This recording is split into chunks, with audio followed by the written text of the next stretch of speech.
Well, yeah, we're kind of at the end of summer, so kind of changing between summer and starting to get our winter crops going. So we're doing a bio-intensive area here. It's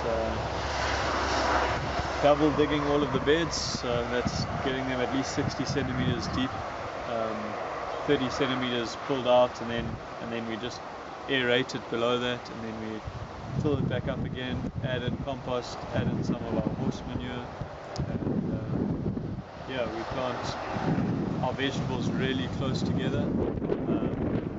You don't use pesticides or anything, do you? Yeah, no pesticides, no fertilizer. No fertilizers. It's all natural. It's all with compost.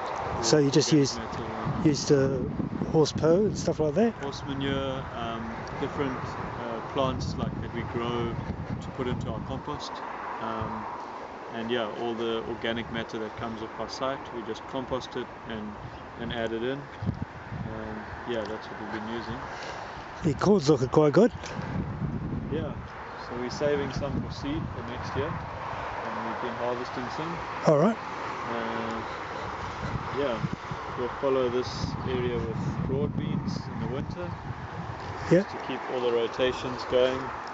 That's how we deal with our pests. It's how you do what, sorry? Deal with our pests and disease is just rotating all the crops so that it's always something different growing there. Yeah. And it's surrounded by different plants. All right, so the plants help each other. Yeah, they kind of help each other out in different ways. Yeah.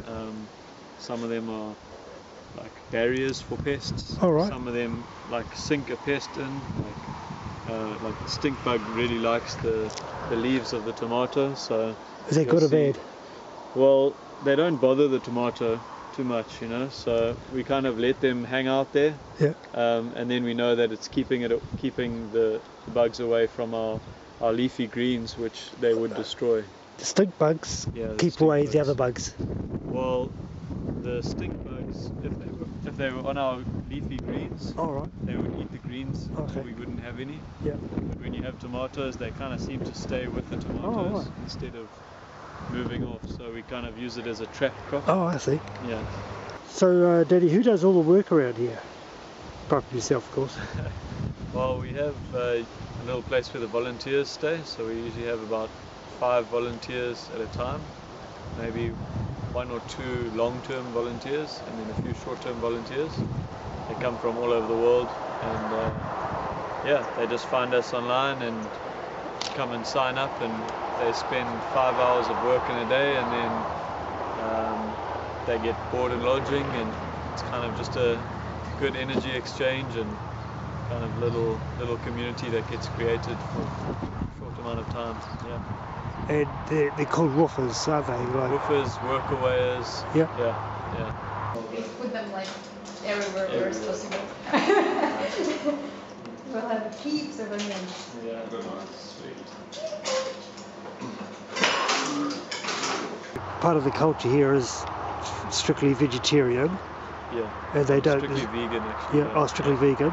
No dairy, nothing. No dairy, no eggs. No animal products, no eggs. And also like alcohol and. No alcohol, smoking. It's just trying to be, living free of these things, trying to connect with people on a different level, trying to connect with nature on another level. So yeah. And there's a bed and breakfast here as well. Do the people that stay here, are they expected to be vegetarian as well, or? Yeah. So our guests are no alcohol if they're here. Vegetarian. We also have people living on the site as residents, like long term, renting rooms, and they're also vegan. So just allows you to have a place where you don't have to watch people eating the things that you wouldn't want to eat yourself. True. Yeah, so like-minded people.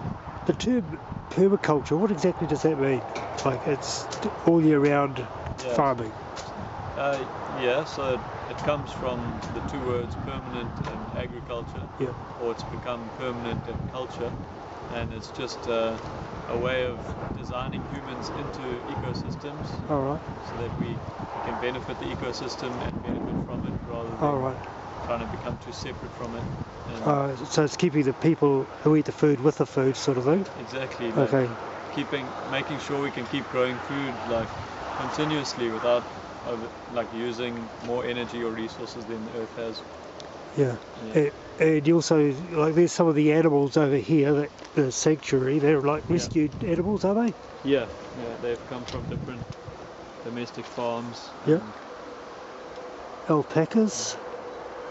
What was that, a wee horse and a... Oh, there's looking at it. So the alpacas, you harvest their wool for something? Yeah, we harvest their wool every 2 years. And, Oh, yeah, oh, do you?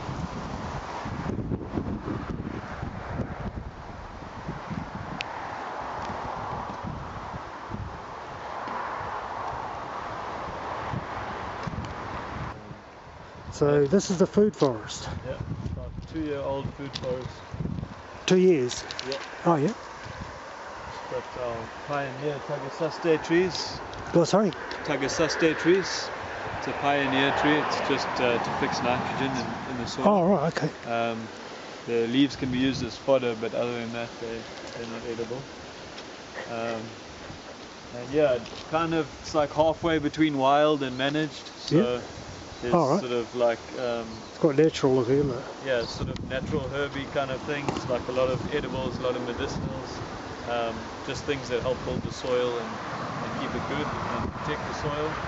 And then we've got our fruit trees spaced around, our plum and our medlar, a really old apple tree that was here before we got there. Yeah, peaches and plums. And some of the plants are medicinal too, aren't they? Yeah. I mean, we've got yarrow, which is a classic medicinal plant. Oh, most people just call that a weed, but yeah, a lot of these things that you see in here, people just think of them as weeds, but yeah, I mean they've got a lot of uses and they often feed the soil. So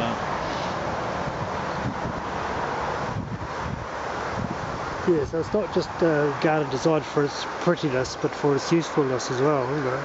yeah, definitely functionality first. Yeah. So what's that rather large plant down the end there? With the big leaves? Yeah. I actually don't know the name of that one. But, Is that a food plant or? No, I think it can be used medicinally. I've seen people drying it and using it. Oh, right. I myself don't know the use, but yeah, it makes a lot of organic matter, so it's really good in the compost. What about They that? get really big, Yeah. and once they dry out, they make a good carbon in the compost. All right. What about those tall yellow with the yellow flowers on top? So those are all fennel, wild fennel. And the station down there, is it? Yeah. Edible flower? Or? Edible flower, leaves, stem, root, Oh, really? seeds, Really? everything. Yeah. So most people look at a garden like this and think, oh, a lot of weeding to do, but you're thinking every plant has its use. Yeah, that's it. You know, we try and keep the really bad, like invasive stuff out. All right. Other than that, we just manage it a bit.